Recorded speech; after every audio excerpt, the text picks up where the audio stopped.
코로나의 이 세계적인 유행을 제3차 세계대전이라고 이렇게 말을 합니다. 그 이유는 수많은 사상자를 남기고 또 경제를 망치고 있기 때문입니다. 또한 코로나19로 인해 정말 우리의 모습이 많이 삭막해진 그런 느낌이 듭니다.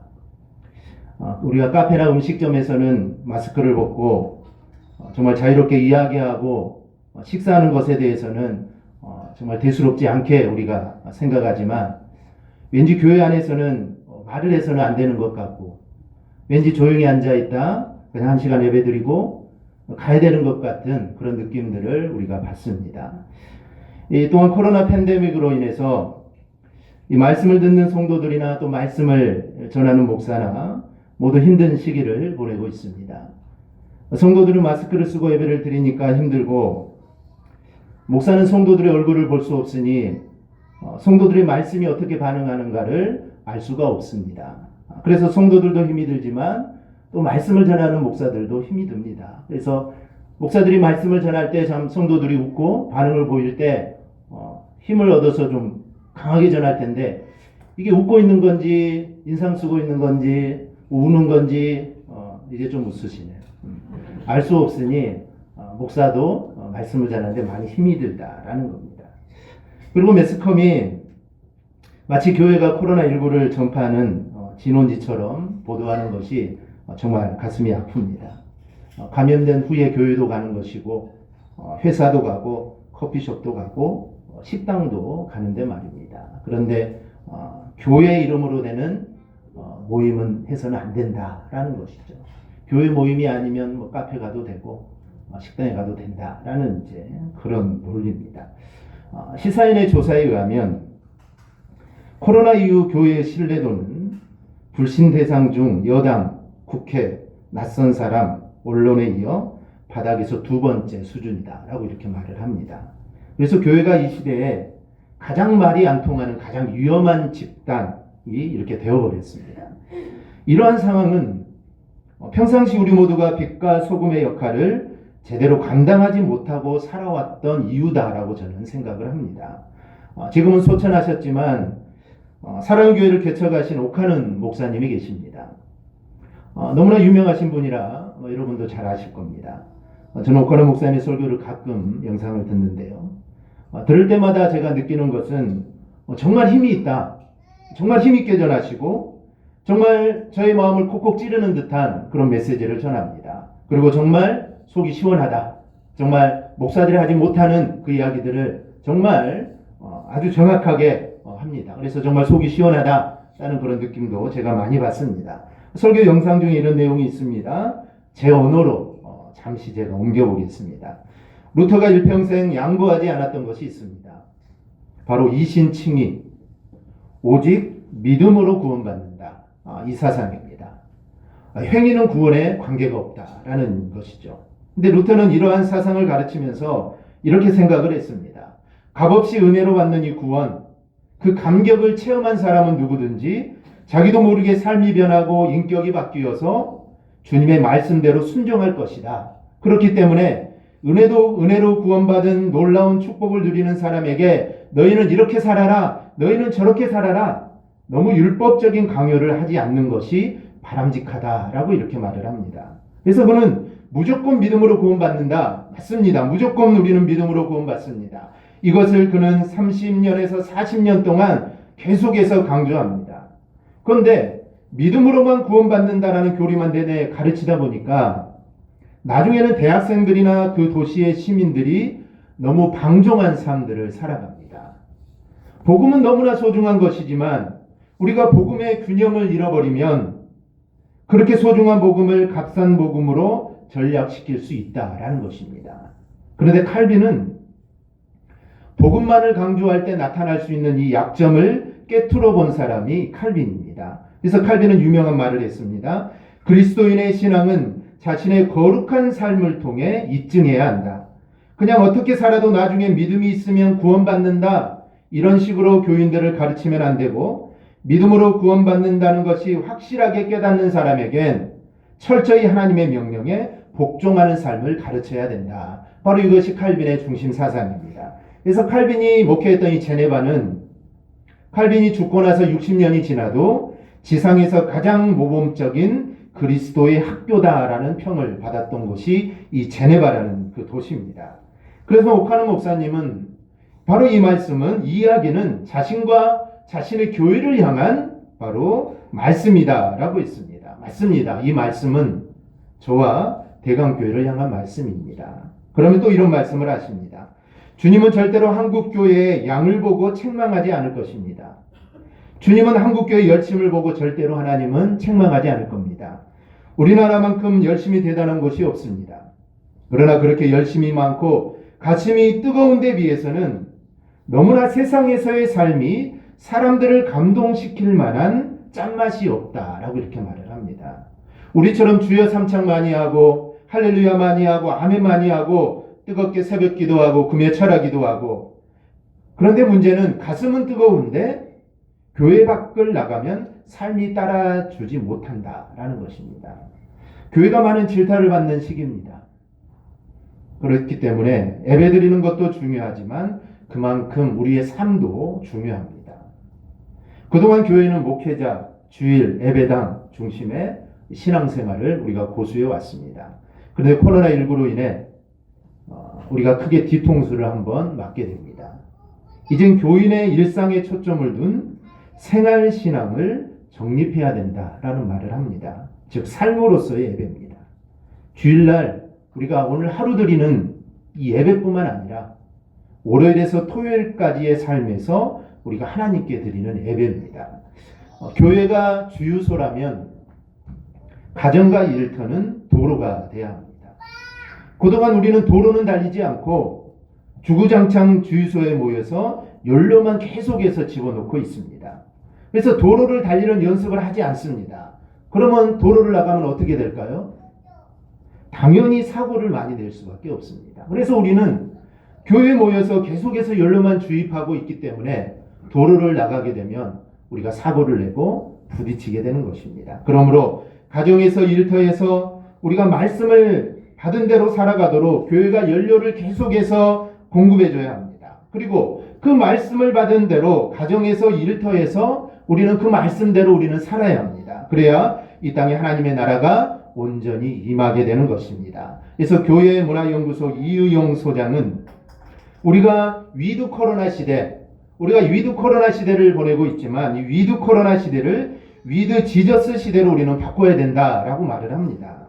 즉 주님과 함께 해야 합니다. 교회 안에서뿐만 아니라 우리는 교회 밖에서도 우리는 주님과 함께하는, 정말 주님과 동행하는 위드 지저스의 삶이 우리는 되어야 합니다. 우리 모두 코로나 시대를 보내고 있지만 그 안에서 우리가 주님과 함께하는 삶, 우리가 주님과 동행하는 삶을 우리가 꼭 살아가기를 주님의 이름으로 축원합니다. 본문은 성경에 기록된 사건들 중에 우리를 가장 긴장하게 하는 사건입니다. 이 긴장이라는 단어는 마음을 조이고 정신을 바짝 차리는 것을 긴장이다라고 합니다. 여러분은 언제 긴장하십니까?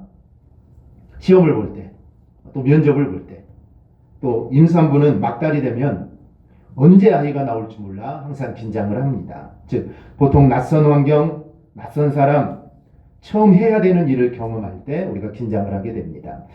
오늘 본문도 긴장이라는 단어를 쓸 수 있습니다. 그런데 오늘 이 본문은 긴장이라는 말로도 표현할 수 없는 그런 상황입니다. 왜냐하면 어느 날 하나님께서 아브라함을 부르시고 아브라함에게 이삭을 번제로 드리라는 명령을 하셨기 때문입니다. 여러분, 번제가 무엇입니까? 이 번제라는 것은 짐승이나 다른 제물을 불에 통째로 태워 바치는 제사가 이 번제입니다. 그럼 번제는 어떻게 드려야 합니까? 먼저 제물이 될 짐승을 끌고 해망문 여호와 앞으로 나옵니다. 그리고 손을 제물의 머리 위에 얹고 안수를 합니다. 즉, 내 죄를 이 짐승에게 전가한다라는 그런 의미입니다. 그리고 나서 제물을 가져온 자가 제사장이 아니라 제물을 가져온 자가 제물을 잡아 피를 제사장에게 주면 제사장이 그 피를 번제단 사면에 뿌립니다. 그리고 제물을 가져온 자가 제물의 가죽을 벗기고 각을 뜹니다. 제사장 그 뜬 각과 머리와 기름 그리고 물을 씻은 내장과 정강이를 단 위에 불사릅니다. 그런데 짐승에게 해야 할 일을 사랑하는 아들에게 해야 합니다. 그러니 이건 미치고 환장할 노릇입니다. 그러니 이걸 어떻게 할 수 있겠습니까? 또 이삭이 누굽니까? 이삭이 아브라함의 100세에 낳은 정말 사랑하는 독자입니다. 눈에 넣어도 정말 아프지 않는 그런 아들입니다. 그리고 지금은 장성하여서 이 번제드릴 나무를 짊어지고 산에 오를 정도로 정말 너무나도 귀하고 소중한 아브라함의 아들입니다. 그런데 그런 아들을 번제로 드리라는 명령이 내려졌으니 이 얼마나 황당하고 이 얼마나 고통스럽겠습니까? 그렇다면 하나님은 아브라함의 명령에 어떻게 반응을 했을까요? 아브라함은 어떤 정신을 가지고 아들 이삭과 모리아 땅으로 여행을 했을까요? 모리아산 위에서 아들을 결박하고 정말 칼을 들어서 내리치기 전까지 과연 아브라함은 어떤 생각을 했을까요? 정말 궁금합니다. 만약에 우리가 앞으로 일어날 어떻게 이 사건이 진행될지 우리가 모른다면 우리는 아마 가슴을 졸이면서 성경을 읽어나갈 것입니다. 근데 독자인 우리를 정말 긴장하게 하는 상황임에도 불구하고 아브라함에게는 그 어떤 흐트러짐도 발견할 수 없다는 것입니다.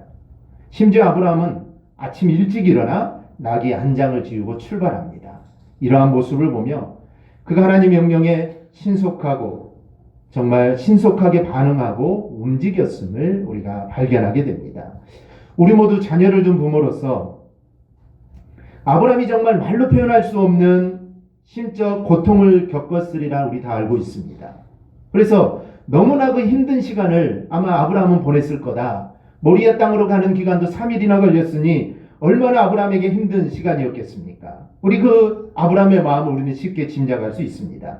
하지만 그런 우리의 생각과는 달리 아브라함은 초연하고도 담대하게 하나님의 명령하신 대로 행합니다. 이런 아브라함의 행동은 단지 순종이라는 단어로 설명하기가 좀 어렵습니다.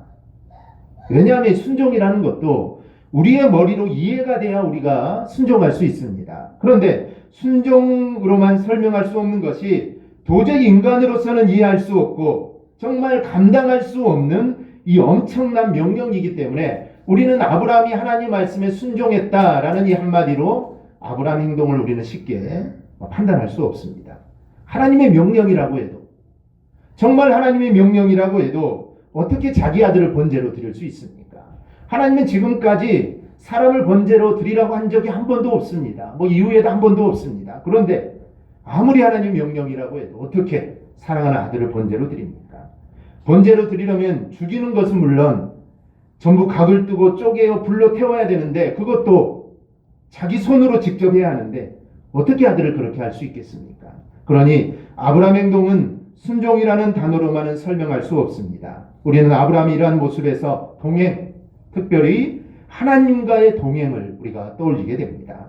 동행이라는 것은 일정한 곳으로 길을 같이 가거나 같이 오는 것을 동행이라고 합니다. 그렇다면 하나님과 동행한다는 것은 하나님과 함께 일정한 곳으로 길을 같이 가는 것이 하나님과 동행하는 것입니다.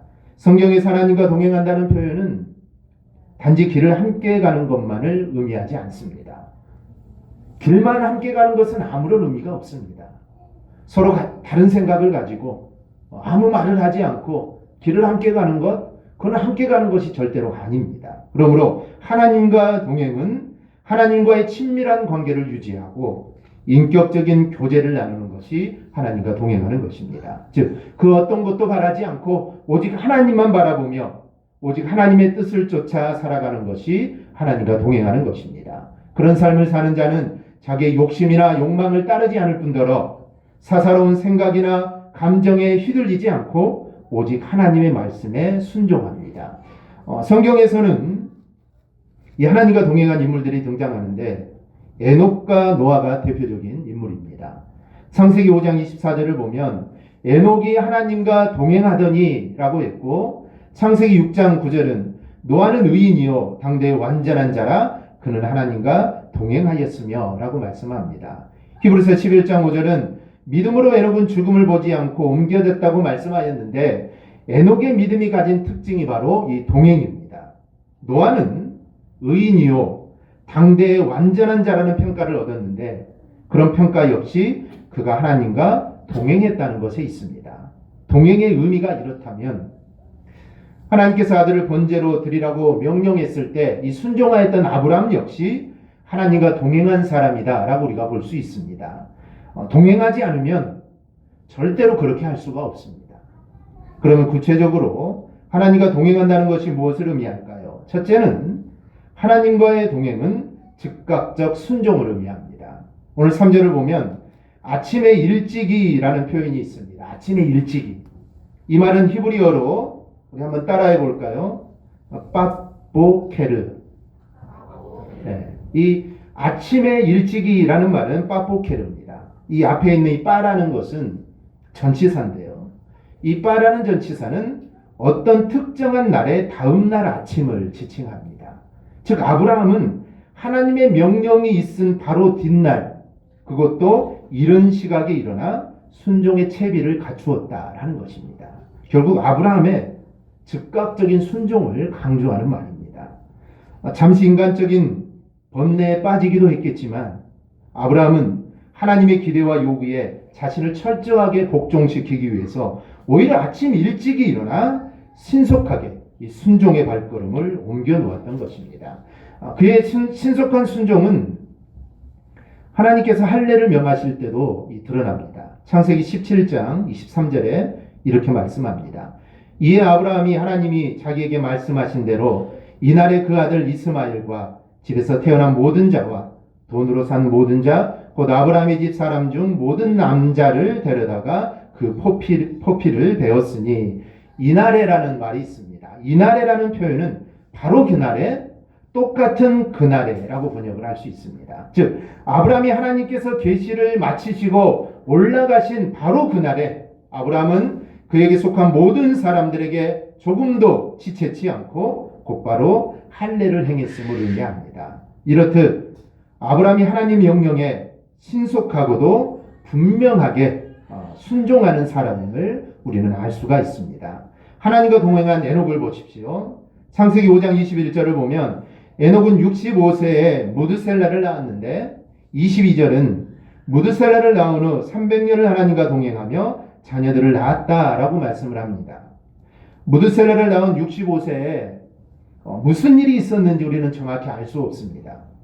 그런데 이 무드셀라를 낳은 그 65세가 이 에녹에게는 인생의 큰 획을 긋는 대전환의 시점입니다. 그때를 기점으로 이제 에녹은 하나님과 동행하는 삶을 살기 시작합니다. 무슨 일인지, 어떤 일을 경험했는지, 어떤 것을 알게 되었는지 정확하게 알 수는 없지만 그 일을 기점으로 신속하고도 분명하게 생각을 바꾸고 행동을 바꾼 겁니다. 노아는 어떻습니까? 어느 날 하나님께서 노아에게 이 세상을 물로 심판할 것이니 방주를 만들라고 합니다. 노아 가족이 탈 수 있는 적당한 크기의 방주도 아니고 길이가 무려 137m가량이고 폭이 22.5m, 높이가 13.5m에 달하는 아주 거대한 배를 만들라고 합니다. 그 당시는 선박 건조 기술이 발달하지 않았기 때문에 이런 거대한 배를 어떻게 만들 수 있겠습니까? 하나님의 명령이 황당한 것은 이것뿐만이 아닙니다. 하나님은 혈육 있는 모든 생물을 방주에 들여 그 생명을 보존하라고 하셨는데 그 생물들이 1년 동안 먹을 양식을 한번 준비한다고 한번 생각해 보십시오. 노아의 8가족이 먹을 양식을 포함한다면 정말 엄청난 양의 먹을 것을 준비해야 되는데 이거 앞이 캄캄합니다. 방주 만드는 것도 캄캄한데 그 음식 준비하는 것도 캄캄합니다. 문제는 그뿐이 아닙니다. 이웃 사람들이 좀 도와줘야 그 거대한 방주를 만들 건데 오히려 주변의 사람들이 노아가 미쳤다라고 비웃고 있습니다. 이 도무지 따를 수 없는 하나님의 명령입니다. 하지만 창세기 6장 22절을 보면 노아가 이렇게 말합니다. 우리 함께 봅니다. 노아가 그와 같이 하여 하나님이 자기에게 명하신 대로 다 준행하였더라. 아멘. 에녹이나 노아나 아브라함을 보면 하나님과 동행한다는 것은 하나님의 명령에 무조건 순종하고 복종하는 것임을 알 수 있습니다. 환경이나 상황이 아무리 어려워도 우리가 즉각 순종하는 것이야말로 하나님과 동행하는 자의 이 특징입니다. 우리는 무조건이라는 말을 별로 좋아하지 않습니다. 너 무조건 이거 해라. 우리 부모가 자녀들에게도 별로 좋아하지 않습니다. 그러니 하나님이 너 무조건 이거 해라. 아니면 목사가 무조건 이거 하십시오. 그러면 백에 백 다 싫어합니다. 별로 좋아하지 않습니다. 그래도 조금 좀 이성적으로 이해가 되고 좀 윤리에 맞아야지 그렇지 않은 것을 우리가 순종하기를 쉽지 않습니다. 하지만 믿음으로 사는 성도들은 하나님 명령에 대해서는 그것이 비록 인간의 이성으로 판단으로 정말 이해할 수 없는 것이라 할지라도 또 그것이 설령 자신에게 엄청난 고통을 가져다 준다 할지라도 우리는 하나님의 선하심과 그분의 능력을 믿고 우리는 즉각적으로 순종해야 합니다. 그렇다면 여러분은 하나님과 동행하는 사람입니까? 그렇다면 지금까지 내가 하나님의 명령에 어떻게 내가 반응했는지를 돌아보면 우리는 알 수 있습니다. 정말 하나님이 나에게 말씀하시고 또 하나님이 강단을 통하여 말씀하시는 그것들을 우리가 정말 아무런 생각하지 않고 하나님이 분명히 선하게 인도하신다는 그 확신을 가지고 내가 그 말씀에 즉각적으로 순종했다면 나는 지금 하나님과 동행하는 삶을 살고 있는 것입니다. 그런데 하나님의 말씀에 하나님 이건 좀 아닌 것 같습니다. 내 상황이 도저히 안 됩니다. 환경이 도저히 되지 않습니다. 좀 환경이 풀리고 좀 좋아지면 좀 하겠습니다. 우리가 만약 그랬다면 우리는 지금 하나님과 동행하는 것이 아닙니다. 우리가 순종했다라고 말할 수는 있지만 그것은 하나님과 절대로 동행하는 삶이 아닙니다. 그래서 오늘 말씀을 통해 내 자신을 다시 한번 돌아봐야 됩니다. 내가 정말 주님과 동행하는 함께하는 삶을 원한다면 우리가 하나님 말씀하실 때 정말 어떠한 토를 달지 않고 우리가 진정으로 순종하는 삶을 우리는 살아야 합니다. 바로 그런 자가 하나님과 동행하는 자임을 우리가 알고 우리 하나님 말씀에 정말 즉각적으로 순종하는 우리 모든 성도들이 되기를 주님의 이름으로 축원합니다. 둘째는 하나님과 동행은 하나님에 대한 신뢰와 믿음입니다. 어떤 분들은 하나님이 아들을 죽이는 데까지 가지 않을 거라고 아브라함이 생각했을 거다라고 이렇게 말하는 사람들이 있습니다. 물론 그럴 수도 있습니다. 그런데 9절과 10절을 보면 상황이 그렇지 않습니다. 하나님이 그에게 일러주신 곳에 이른지라 이 아브라함이 그곳에 제단을 쌓고 나무를 버려놓고 그의 아들 이삭을 결박하여 제단 나무 위에 놓고 손을 내밀어 칼을 잡아 그 아들을 잡으려 하니 제단을 쌓고 나무를 벌려놓습니다. 이삭을 결박하여 제단 위에 나무 위에 놓고 손을 내밀어 칼을 잡고 아들을 잡으려는 일련의 행동은 거침이 없어 보입니다. 조금도 망설임이 없습니다.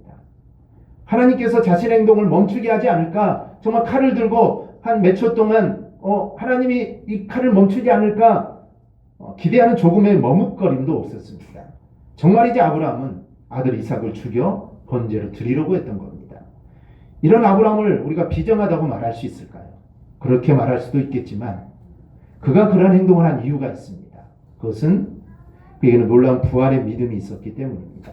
히브리서 11장 19절 우리 함께 봉독합니다. 그가 하나님이 능히 이삭을 죽은 자 가운데서 다시 살리실 줄로 생각한지라 비유컨대 그를 죽은 자 가운데서 도로 받은 것이니라. 아멘. 아브라함은 아들을 죽이더라도 하나님께 그 죽은 아들을 다시 살리실 것이라는 그 믿음이 있었습니다. 이거 보면 생각한지라 라는 단어가 있는데 이 단어는 단순한 견해가 아닙니다. 이거는 단호한 내적인 확신이나 신념을 나타내는 단어입니다.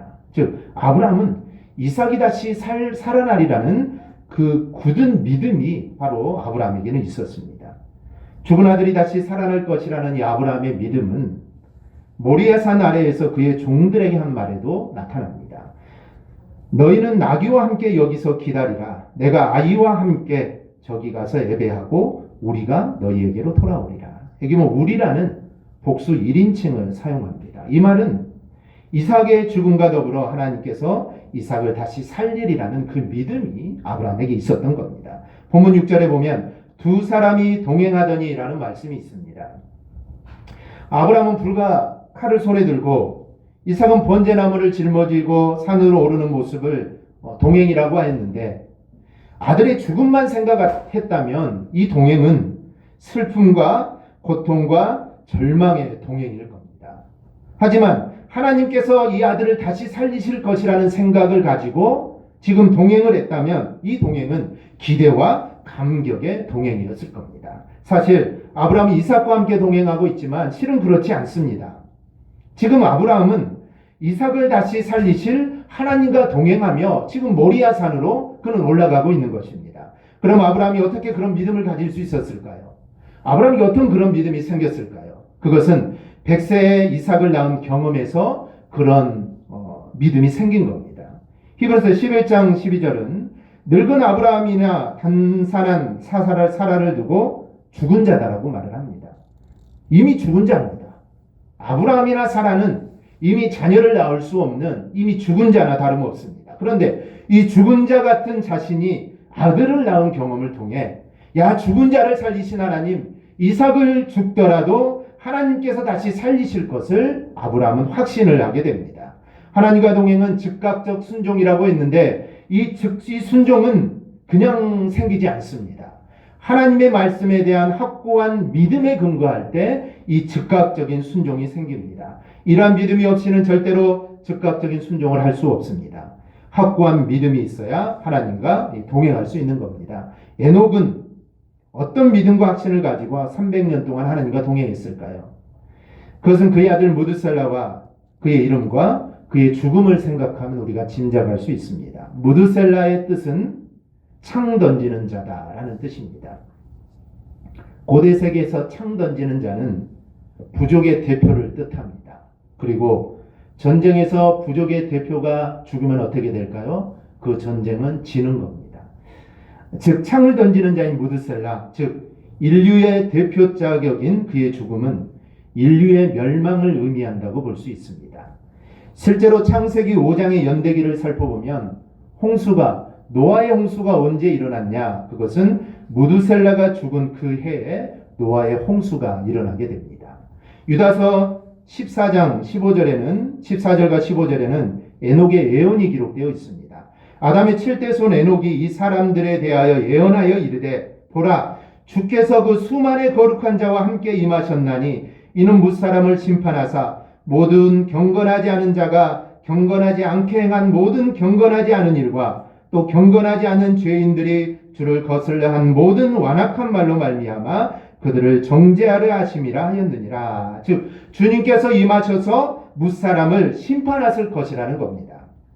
이러한 예언의 내용은 에녹이 왜 65세에 갑자기 하나님과 동행하는 삶을 결정했는지 그 이유에 대해서 우리에게 말씀해 줍니다. 즉 에녹은 무드셀라가 태어나고 이제 하나님께서 이 세상을 심판하시겠구나. 그러니 나는 이제 하나님과 동행하는 삶을 나는 살아야겠다. 그 다짐을 가지고 하나님과 동행하는 삶을 살아간 것입니다.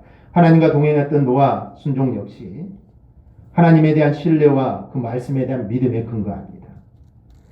홍수로 인류를 멸할 것이라는 말씀을 믿지 않았다면 노아는 순종하지 못했을 겁니다. 또 하나님과 동행하는 삶 이건 불가능합니다. 사랑하는 여러분 하나님과 동행하는 삶을 원하십니까? 그렇다면 하나님에 대한 절대적이고 확고한 믿음이 있어야 합니다. 이 믿음이 없이는 절대로 하나님과 동행할 수 없습니다. 하나님이 어떠한 상황 가운데서도 내 삶을 선하게 인도하신다는 이 확고한 믿음이 있을 때 우리는 하나님과 일평생 동행하게 됩니다. 그러기 위해 더욱더 말씀을 듣고 읽고 기도하는 일에 우리는 더 많은 시간을 보내야 합니다. 그래야 하나님에 대한 확고한 믿음이 생깁니다. 셋째는 하나님과 동행은 거룩한 삶입니다. 하나님 말씀에 순종하는 사람, 하나님에 대한 절대적인 믿음이 있는 사람은 삶이 하나님께 맞춰져 있습니다. 하나님과 동행하는 사람들의 특징은 거룩한 삶입니다. 히브리서 11장 6절은 믿음이 없이는 하나님을 기쁘시게 하지 못하나니 라고 말하면서 그러면서 하나님께 나아가는 자는 반드시 그가 계신 것과 또한 그가 자기를 찾는 에게 상 주시는 이심을 믿어야 한다라고 말을 합니다. 하나님께 나아가는 자가 누굽니까? 하나님을 찾는 자들이 누굽니까? 하나님의 뜻을 따라 거룩으로 사는 자들입니다. 노아는 어떻습니까? 같은 장 7절은 노아를 경외하는 자, 믿음을 따르는 의의 상속자로 소개합니다. 하나님과 그 말씀에 두려움을 갖는 자, 그 사람들이 어떻게 그분의 말씀에 벗어난 삶을 살 수 있겠습니까? 절대로 그렇게 살 수 없습니다. 비록 하나님의 거룩은 아니더라도 거룩한 삶을 살고자 하는 무단한 노력 가운데 살아갈 것입니다. 히브리 기자는 아브라함의 삶에 대해 이렇게 말합니다. 11장 9절입니다. 하나님이 계획하시고 지으실 터가 있는 성을 바라보고 장막에 살았다. 아브라함은 장막에 살았습니다. 이게 무슨 큰 일이냐라고 말할 수 있지만 아브라함은 대단한 부자요. 강력한 힘을 가진 자입니다. 그렇기 때문에 원하기만 한다면 소돔과 고모라 같은 성을 차지할 수도 있고 그만한 성을 지을 수도 있습니다. 그리고 그곳에 살 수 있습니다. 그런데 굳이 장막에 살았던 것은 소유와 세상적 만족 그리고 명예와 즐거움 때문에 죄를 짓지 않으려는 그만의 노력이다라고 볼 수가 있습니다. 즉 거룩한 삶을 살고자 하는 이 아브라함의 노력입니다. 육신으로 사는 사람들처럼 무엇을 먹을까, 무엇을 마실까, 얼마나 많은 것을 소유할까 여기에 우리의 관심이 집중되어 있으면 우리는 절대로 거룩한 삶을 살 수 없습니다. 그런 점에서 하나님과 동행하였던 사람 아브라함은 세상적인 것에 물들지 않은 순결과 성결을 간직한 거룩한 삶을 살았던 사람입니다.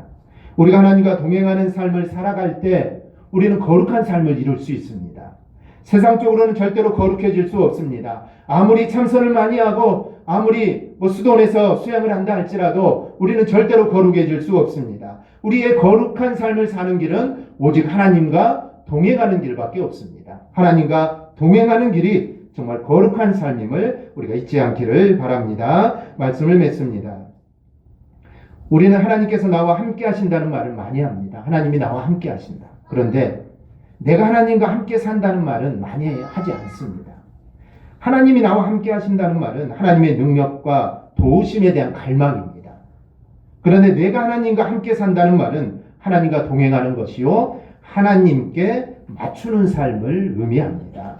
대강의 모든 성도들이 하나님과 동행하기를 소망합니다. 또한 하나님과 동행하는 자다운 삶을 우리가 꼭 살아가기를 바랍니다. 그러기 위해서는 즉각적인 순종 그리고 하나님에 대한 신뢰와 이 믿음이 있어야 합니다. 그래야 하나님과 우리는 영원토록 동행할 수 있습니다. 그리고 그렇게 동행하는 삶을 살아갈 때 거룩한 삶을 이루게 되는 것입니다. 그리고 그 동행의 끝에 영원히 하나님과 함께 천국에서 사는 삶이 있을 것이니 우리 모두 그날에 그곳에 있기를 바랍니다. 우리 모두 일평생 주님과 동행하는 삶을 살아가기를 주님의 이름으로 축원합니다. 아멘. 기도하겠습니다.